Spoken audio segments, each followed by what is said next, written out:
Bonjour Pierrick, comment ça va? Enchanté. Enchanté. Bienvenue chez Godot. Merci.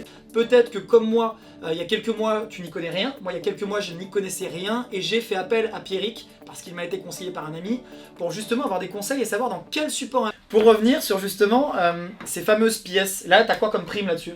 Il y a des primes, ça existe sur l'argent ou pas? Alors, sur l'argent, on va avoir des primes. Malgré le fait que là, il y ait des quantités... ça va pas être vraiment de la prime, ça va être des frais, si vous voulez. Ça va être plutôt des frais de fabrication, des frais de transport, etc. qui s'incluent dans le prix de vente. Okay. Donc là, on va être sur des frais de l'ordre de 20% par rapport au poids de l'argent, le prix de l'argent au kilo et le prix d'achat. On va avoir un petit 20% de différence.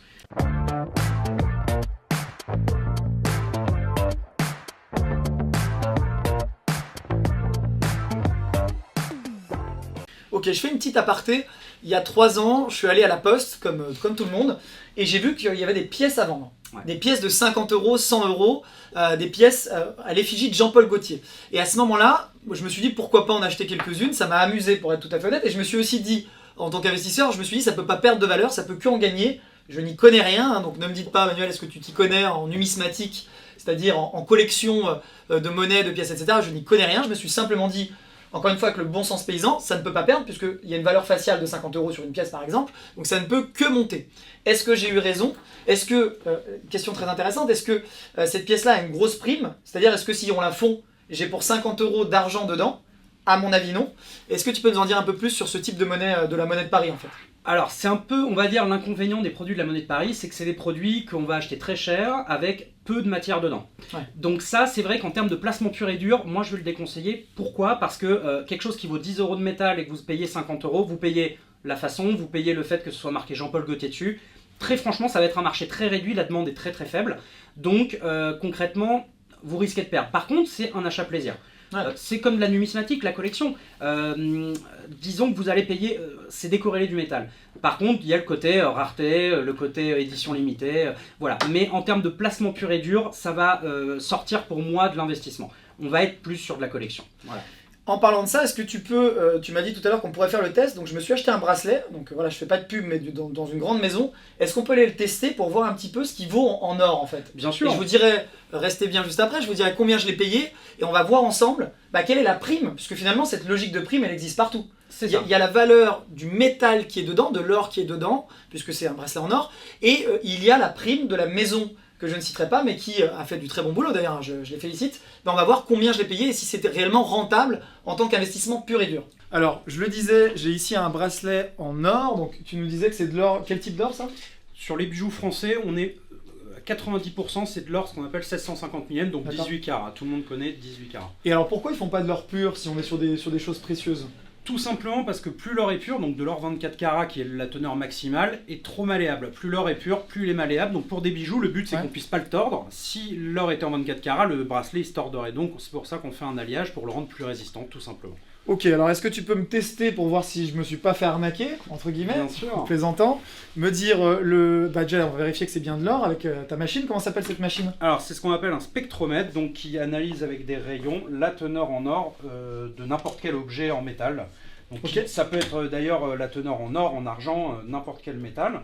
Donc là typiquement on lance l'analyse. Ouais. Là on voit que jusqu'à présent la marque a plutôt bien fait son travail. Super. C'est qu'on voit que c'est bien du 18 carats d'or, avec notamment donc 75% d'or, ce qui est 750 millième, 20% de cuivre et 5% d'argent. Déjà là-dessus c'est bon. Est-ce que maintenant on peut voir son poids en or pour calculer et se dire si on devait le payer au coût de la matière, combien en fait ça m'aurait coûté par rapport au prix que je vais vous donner juste après de cette grande marque? Alors aucun problème pour ça, donc on va tout simplement le peser ici. Là on voit qu'il fait 33,50 g. Donc 33,50 g après. On va faire le calcul. Hein. Aujourd'hui, donc comme on disait, l'or vaut 48 500 € du kilo. Ouais. On rapporte au 18 carats, donc 0,75 €, ce qui fait concrètement 1 gramme d'or 18 carats vaut à la bourse 36,37 €. D'accord. Donc 36,37 €, on a dit que ça pesait 33,50 g, ce qui fait qu'en valeur pure et dure, on est à 1220 € pour un bracelet comme ça. Donc si je devais le revendre au poids, ce bracelet d'une grande marque française, que j'ai acheté, qui est un bijou, hein, si je devais le revendre au poids, je pourrais le revendre pour 1200 €. Même moins, parce qu'il faut Ouais. compter aussi, nous, notre commission, et puis les frais de fonte, parce que derrière, il faut qu'on le retravaille, etc. Ok. Évidemment, un bracelet comme ça, on va pas le racheter au poids. C'est ça, c'est à prendre en compte. Voilà, donc effectivement, ce bracelet, je l'ai payé environ 6 fois le prix que tu me dis pour la valeur en poids or. Néanmoins, il y a un marché, c'est-à-dire que si je veux le revendre demain, je vais évidemment pas le revendre au poids, Évidemment. parce que je serais perdant, Ce j'aurais serait beaucoup vraiment d'argent. trop dommage. Voilà, donc c'est un bracelet que je peux revendre à des gens qui veulent acheter pile ce bracelet-là, Ce de cette modèle. marque-là, Voilà. et qui du coup vont être prêts à payer un peu moins que le prix neuf, voilà, mais il y a une cote. J'ai regardé sur le marché, il y a une décote de 10 à 15%. C'est un peu le principe de produits de collection, comme les montres ou comme les Ouais. pièces même numismatiques. Il y a un marché où là, les gens vont décorréler finalement la valeur de l'objet de la valeur en or uniquement. Exactement. Et donc, ils vont être capables de payer plus pour la marque parce qu'il y a un vrai marché. Sauf que sur les pièces numismatiques ou les montres, sur certains modèles de montres, on peut aller même chercher des plus-values. C'est vrai, exactement. Alors qu'en fait, souvent, quand on va avoir un bracelet comme ça, j'imagine que les tirages sont pas limités. Je connais pas la stratégie de la marque, mais ce que j'ai vu, c'est qu'il y avait quand même une décote. Donc je suis quand Oui. même entre guillemets perdant. Après, tout n'est pas que basé sur l'investissement. Il faut aussi savoir se faire plaisir. Moi, c'est ce que je dis aux investisseurs Exactement. qui nous regardent. Le but, c'est d'avoir quelque chose qui a quand même une valeur. Si j'en ai besoin demain, je peux quand même le revendre Ça reste monnayable. en perdant 15% peut-être de la valeur, mais c'est mieux ça que de dépenser, comme je dis toujours, dans des bouteilles en boîte de nuit, je prends toujours l'exemple, ou au casino. Mais en revanche, j'ai quand même une décote. Voilà. Alors on l'a vu Pierrick, et je te remercie, tu m'as appris en fait que je me suis fait avoir si on compte que le poids or. C'est-à-dire que j'ai payé très très cher cet or, ce bracelet. J'ai pas de regret parce que c'est un achat plaisir. Je savais que j'achetais pas un lingot d'or ou de l'or classique. Mais il y a quand même un marché là-dessus. C'est-à-dire que je peux quand même te le revendre éventuellement ou le revendre. Alors concrètement, oui. Disons qu'un bijou de ce type-là qui est signé d'une grande maison, il y a un réel marché. Là, c'est comme les pièces de collection de numismatique, on est sur un prix qui est décorrélé du poids du métal. D'accord. Là, on a une demande sur le marché. Si vous mettez ça en vente sur des sites internet très connus, vous allez trouver des acheteurs. Évidemment, vous ne le revendrez jamais aussi cher que ce que vous l'avez acheté, encore qu'avec l'ancienneté, ça peut arriver. S'il y a une vraie pénurie, typiquement sur le marché des montres, c'est le cas. Un bracelet comme ça, là, on va complètement être décorrélé. Donc, c'est pas un mauvais investissement parce que c'est signé d'une grande maison. Donc forcément, nous, on va pas le prendre au poids de l'or. On Bien va sûr. vous faire une proposition, on va prendre en compte la marque, la façon, et ça, c'est important. Par rapport à, en effet, des produits d'or d'investissement où là, on est très très proche du poids de l'or. Là, on est décorrélé. On est vraiment sur le côté rareté et marque. Parce que je le rappelle, on est presque x6 par rapport au poids de l'or. Donc bravo à la maison qui a fait un beau business et une belle plus-value. Et encore une fois, tant mieux. Tant mieux, c'est parce qu'il y a un marché de l'offre et de la demande. Et si je le revendais aujourd'hui sur le marché, je le revendrai à environ 10 à 15% de moins. C'est le prix de l'occasion. C'est ce que j'ai vu en tout cas sur ce modèle-là. Pierrick, maintenant, est-ce que tu pourrais nous dire, s'il te plaît, pour un portefeuille un petit peu plus gros, sur quelqu'un qui voudrait investir par exemple 100 000 euros dans les métaux précieux en valeur refuge, tout en voulant en profiter de la hausse, comment tu constituerais ce portefeuille-là? Alors, concrètement, pour un budget de 100 000 euros, on va partir pour moi sur un mix. On fait toujours des mix pour avoir vraiment le maximum de flexibilité. On peut partir sur une partie en 250 grammes ou 100 grammes. Ça, c'est Ok. des lingotins. On est sur des prix de l'ordre de 5 600 euros. Là, on est aux alentours des 13 000 euros. Ok. Donc, sur 100 000 euros, on peut faire un tiers entre ce produit ou celui-là. On va toujours mixer avec de la pièce. Ça, c'est important également. Pour la liquidité. Pour la liquidité, c'est primordial. Sauf, une fois de plus, contre-indication, le client dit « moi c'est 100 000 euros, j'ai encore 1 million d'euros de liquidité derrière, donc j'en aurai jamais besoin, c'est vraiment pour bloquer. » Là, dans ce cas-là, on peut partir que sur du massif. Mais la majorité des gens va quand même rechercher ce côté flexible, ne serait-ce que pour s'ils veulent en donner à la famille ou autre. Donc on va mixer des lingotins, des pièces d'une once ou 50 pesos, et on va mettre une petite part en Napoléon parce qu'il y a beaucoup d'investisseurs, en plus du côté placement, ils aiment bien en faire profiter la famille, donc ils vont offrir une pièce aux enfants de temps en temps ou autre. Et c'est toujours sympa, au moins c'est quelque chose qui reste par rapport à donner un chèque de Bien sûr. 300 euros, une pièce de Napoléon, on garde toute sa vie et puis on garde ce souvenir. Donc c'est important de mixer. Il y a vraiment un attachement, donc pour 100 000 euros, on peut soit avoir deux lingots comme ça. Donc C'est là, ça. j'ai 100 000 euros devant moi. Voilà. Soit on peut faire un mix avec des lingotins, des pièces, etc. C'est évidemment ce qu'on vous recommande, avec toujours une part argent si on veut jouer. Exactement. J'allais y venir, concrètement, toujours important, le côté joueur sur de l'argent a tout son sens sur 100 000 euros. Ouais. Quand on place 100 000 euros, on peut aller sur 10 à 20% pour les plus joueurs en quantité sur de l'argent. Ça permet d'avoir ce côté un peu joker, pari sur l'avenir. Si l'argent triple en un an, ce qui peut arriver, eh ben, on sera bien content de s'être positionné un peu dessus. Et s'il faut être plus patient, on peut se permettre, quand on a 100 000 euros à placer, on peut se permettre de laisser de côté 5 ou 10 000 euros et d'attendre que le cours augmente, parce qu'il augmentera mécaniquement comme le cours de l'or. Alors voilà, pour ceux qui veulent avoir les compositions de portefeuille, je le redis, on vous offre ces compositions de portefeuille juste à télécharger. Le lien est dans la description, en dessous ou au-dessus ou sur le côté, selon le support où vous voyez cette vidéo. Pierrick, un grand merci déjà pour ces conseils-là. Sur la partie maintenant, fiscalité scellée. Est-ce que le fait qu'il y ait une scellée change quelque chose ou pas ? Et pourquoi avoir une scellée? Est-ce que tu peux nous montrer à quoi ça ressemble?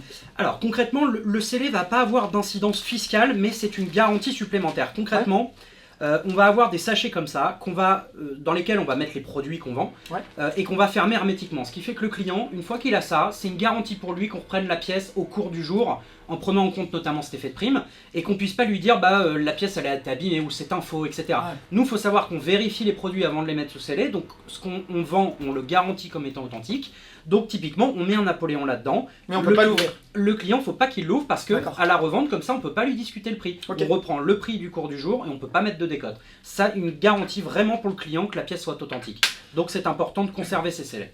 Deux mots sur la fiscalité. Fiscalité sur l'or en lui-même ou fiscalité sur la plus-value. On peut choisir lors de la revente. C'est ça, concrètement, deux systèmes de taxes. Il y a une taxe forfaitaire pour les personnes qui n'ont pas de facture. Donc typiquement, on vous a donné des pièces, des lingots de famille, de la main à la main, pas de facture. On prend 11,5% qu'on reverse à l'État sur la valeur du lingot ou de la pièce. Si vous avez une facture, ce qui est le cas maintenant pour tous les gens qui achètent, là on va prendre une taxe sur la plus-value réalisée. Donc on va prendre votre prix d'achat avec le prix de revente du jour. On fait 36,2% de prélèvement sur la plus-value réalisée avec un amortissement de 5% par an à partir de la 3e année de détention. Et c'est totalement exonéré de taxes au bout de 22 ans. C'est pour ça que c'est très important de conserver la facture. Dans les liens, je vous mets le simulateur du calcul de cette plus-value, grâce encore une fois à Pierrick, que vous pouvez télécharger si vous souhaitez calculer la plus-value sur les métaux précieux. Donc le but, c'est de faire de la plus-value. On achète, on détient, on stocke où? Tu nous l'as dit, dans un coffre, dans une grande banque, à la Brinks, etc. Alors concrètement, ça va être soit dans son coffre personnel en banque. Après, il faut savoir qu'aujourd'hui, les banques ont obligation de déclarer les gens qui possèdent des coffres. Sinon, on va avoir des systèmes, notamment que nous on propose, des systèmes de coffres externalisés, donc des centres forts, où on stocke vos avoirs et ça vous permet, vous, d'être assuré en totalité. Vous n'avez pas à vous soucier du transport et vous pouvez revendre à distance. C'est très flexible pour le client. C'est-à-dire que sur simple ordre, téléphone, mail ou autre, le client peut revendre ce qu'il a stocké. Il a le virement qui arrive sur son compte. Il n'a pas à s'occuper de déplacer l'ordre, d'aller dans une agence, etc. On peut faire ça du On peut tout faire à distance. C'est ça le gros avantage. Et donc là, le coût d'un stockage sur ce type de montant, c'est combien? Alors concrètement, pour un investissement de 50 000 euros, ça va être aux alentours de 15 euros par mois de coût de stockage. Ça fait 0,5% environ. C'est ça, ce qui est vraiment très faible par rapport à la moyenne, tout en sachant qu'il y a les assurances qui sont comprises, etc. C'est ça qui coûte cher dans la détention. Pour l'argent, on va être à 1,50 € par kilo. Petit aparté, les coffres en banque. Donc là, dans une banque classique, pas forcément pour détenir de l'or, vous pouvez décider de détenir votre titre de propriété dans des coffres, dans un coffre en banque. Ça coûte entre 100 et 200 euros par an, donc on est à peu près dans les mêmes montants. Tout en sachant qu'ici, on a en plus des assurances. Alors après, ça dépend du montant d'or détenu, bien entendu. Évidemment. Mais jusqu'à 50 000 euros, c'est à peu près dans les mêmes montants. Il faut savoir que les banques n'assurent pas à quantité illimitée de l'or. C'est limité à 15-30 000 euros. Donc ça a vite ses limites. Pierrick, un grand merci pour ces explications-là. J'espère que la vidéo t'a plu. Si c'est le cas, pense à mettre un like, à mettre les questions dans les commentaires. Si c'est pas encore fait, tu le sais, tu peux t'abonner à la chaîne et activer les notifications pour recevoir toutes les prochaines vidéos. On a notamment d'autres vidéos sur la chaîne au sujet de l'investissement dans l'or. Et enfin, je t'ai réservé des cadeaux grâce à l'aide de Pierrick. Tu as des documents à télécharger, notamment des documents pour le calcul de la plus-value, pour la constitution de tes portefeuilles or. Et bien sûr, je pourrais te mettre en relation directement avec Pierrick si tu souhaites passer à l'action, comme je l'ai fait, comme je vais continuer à le faire dans les métaux précieux. Et notamment, Pierrick, tu m'avais caché ça, mais grâce aux vidéos, je vais me mettre à investir dans l'argent parce que je crois fondamentalement à cette opportunité. J'espère que la vidéo t'a plu et je te donne rendez-vous sur la chaîne pour de nouvelles aventures. À très bientôt. L'intérêt d'investir dans l'or, il y en a beaucoup. Après, sur la partie historique, clairement, l'or, c'est la seule monnaie d'échange qui est en circulation depuis plus de 5000 ans. Ça fait depuis qu'on sait en gros extraire du métal et le façonner qu'on se sert de l'or et de l'argent comme monnaie d'échange, monnaie de troc, monnaie de paiement. Donc au départ, le dollar était sur un étalon or. Qu'est-ce que ça veut dire dans les faits pour les gens pour toi qui me regardent, tu te poses peut-être la question, ça veut dire quoi concrètement? Quand tu avais un dollar... Très simple, ça veut dire que pour une quantité limitée de dollars, vous avez une quantité d'or indexée dessus. Ce qui fait de l'or physique. De l'or physique. Ce qui fait que c'est pour ça que d'ailleurs on parle toujours de Fort Knox, notamment toujours dans l'inconscient collectif. Bah, les Américains, ils devaient, quand ils imprimaient du dollar, ils devaient avoir la quantité physique d'or et donc le stocker physiquement. C'est pour ça qu'ils avaient créé le fameux Fort Knox.